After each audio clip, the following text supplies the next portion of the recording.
Hello, my brothers and sisters in Christ. Hello, and welcome to A Word of Utterance. I am your host, Shahirazad.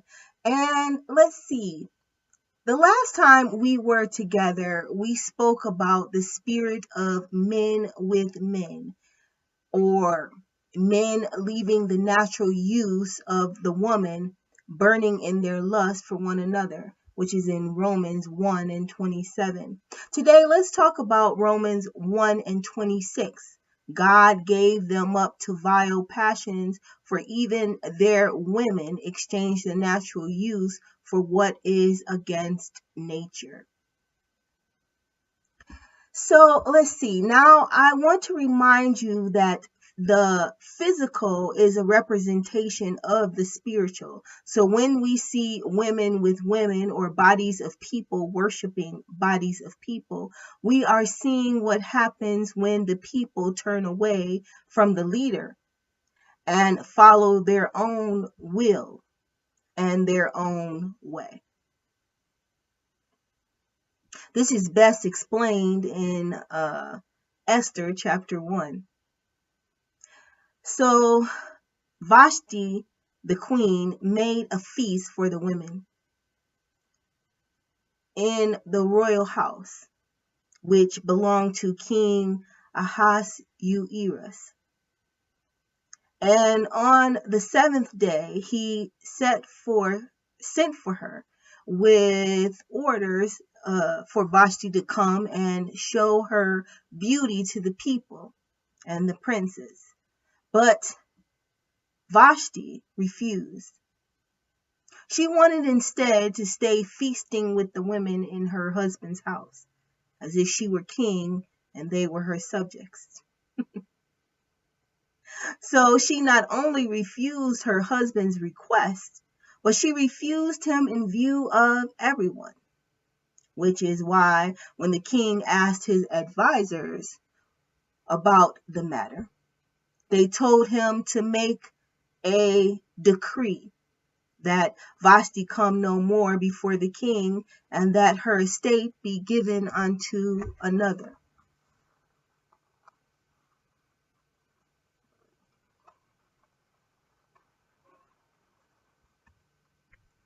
Who was better than she? Because they said if Vashti got away with refusing the king, in the view of all of Persia and Media, then the women of Persia and Media would follow her example. The women would hold Vashti as the standard of all women. Or the women would worship Vashti and despise their husbands. Now, of course, we know that what Vashti did was purposed by God. It does not mean it was right. Pharaoh's hardened heart was purposed by God also, and so was Judas's. But God did these things to bring his people out of bondage. Vashti happened so Esther could save the Jews. Pharaoh happened so Moses could save the Jews. Judas happened so that Jesus could save all of us, both Jews and Gentiles. And these perilous times will come.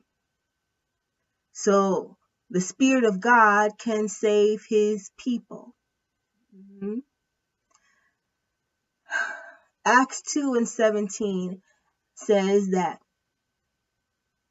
in the last days, says God, I will pour out my spirit on all flesh. Your sons and your daughters shall prophesy. Your young men shall see visions. Your old men shall dream dreams. In the last days, we shall see a great disconnect. And in the last days, we shall see a great connection to God by his people. May the Lord be with you and May the Lord bless you and keep you. And I hope that you have enjoyed our series of In the Last Days. This was part 3 and also the conclusion to In the Last Days. And if you have not seen 1 and 2, they are available. You may click on them at any time.